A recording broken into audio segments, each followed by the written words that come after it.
Hey, hi, Steve Averill here. I'm back with another synthesizer project. We got some added modules here. I'm going to focus a little bit right now on my new sequencers. I got a Q960 and a Q119, and I'm combining them into just some sort of really rudimentary sequencing, and I'm going to get started right now. So here's what I got in mind. So I'm just going to put together like a bass sequence. I've already done all this, and I'm just going to talk through it a little bit. Here we go. We have the 960. I'm going to use the top row here to drive two oscillators. The two oscillators give me two different pitches. I'm going to do some things with intervals on that. And basically, this is the sound I'm getting out of that. And here's kind of what they're going through.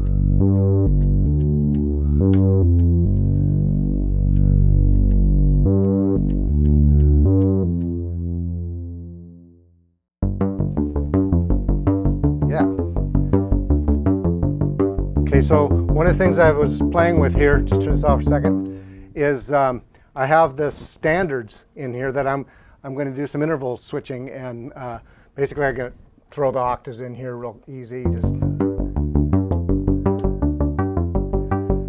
between the two oscillators. And what I had in mind of this thing is to get this little plinky sound here. And so the semitones let me put the interval in here. Not sure which one of those I like. I think I'll leave it at this one right here, real plinky. Okay.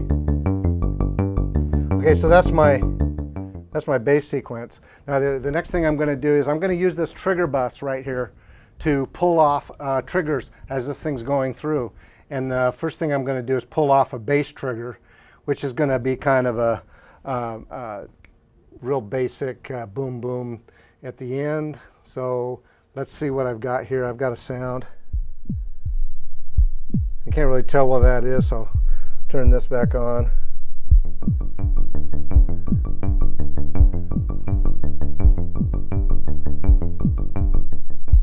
Now just a little bit about that. I'm using this row right here to pull the, this row here, that is to pull the filter accents to get a little more accent on that top beat. And so that's my bass drum. So the other side of the trigger bus, the B side, I'm picking off one spot here that I'm going to send to a trigger for like a snare drum. And that's going to come out of number 5 here. It'll go down to one of the envelope generators, and it's going to trigger this basic sound here that I've tuned up to be, I've tuned this up to be kind of the sound I want for the snare drum. And then here's the trigger. And now with the bass sequence.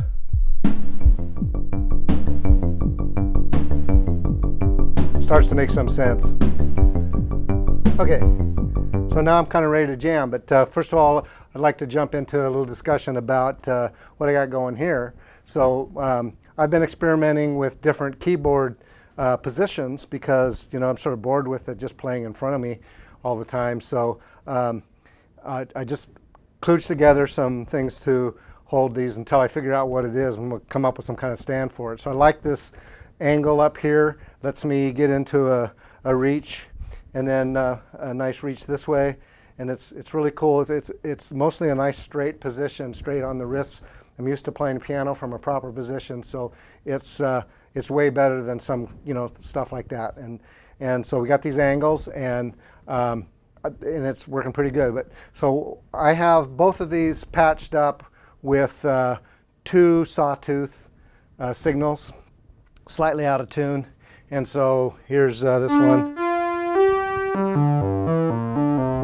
By the way, I got that up here on the oscilloscope too. And then basically this one here is in a similar way, except that I have the filter for this one controlled by this ribbon control interface. So check that out. Let's put it in the middle here somewhere.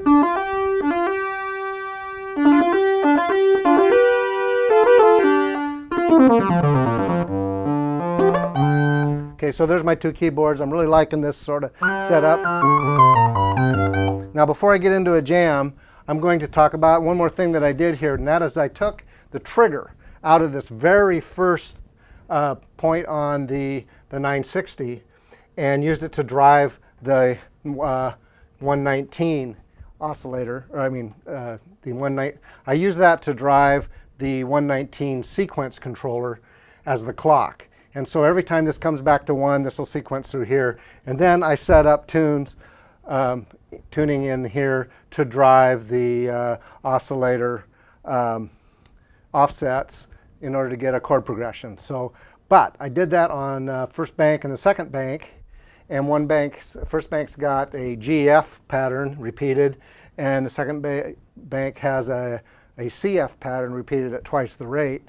And that is switched by this A-B switch. And so the common comes out and it feeds the oscillator's primary frequency. So what that sounds like is this. Get it started over here. There, switch it, walking through here. F, G, F. And what I've neglected to mention was that this switch is controlled by a pedal. So I got that coming from a pedal interface, the Q142. And down here I have a pedal that when I switch it, watch the light here, you see B and A. So A on is what that says. And when it's here, it's in B. And so that will cause it to pull from the second bank. And let's just take a listen to that pattern real quick. This is GF pattern. And I'm going to switch it here right now. There's my CF. And then go back. Yeah, so that's pretty cool. All right, so I'm just going to play a little bit and see what we got going on here. And from the top, maybe, huh? And go.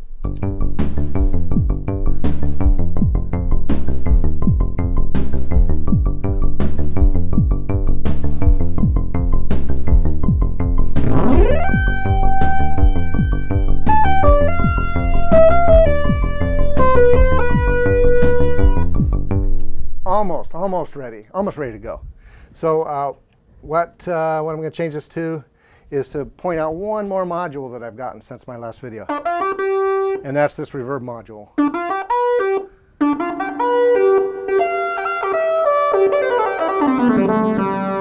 I just put it on the primary right-hand keyboard and not on this one. So I've got sort of two dries. That is one dry and one wet.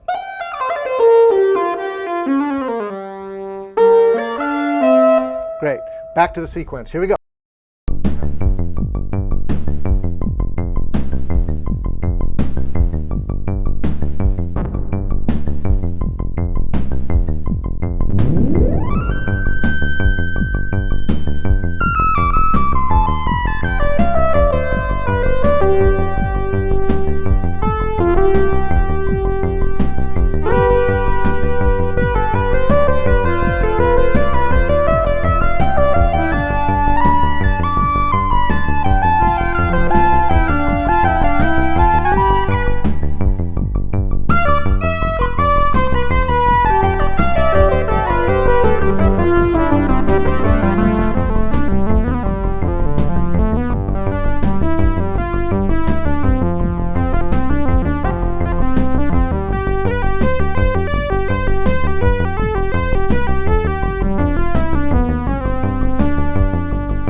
that's it. That's my sequencers. Hope you enjoyed it. I'm just going to jam some more.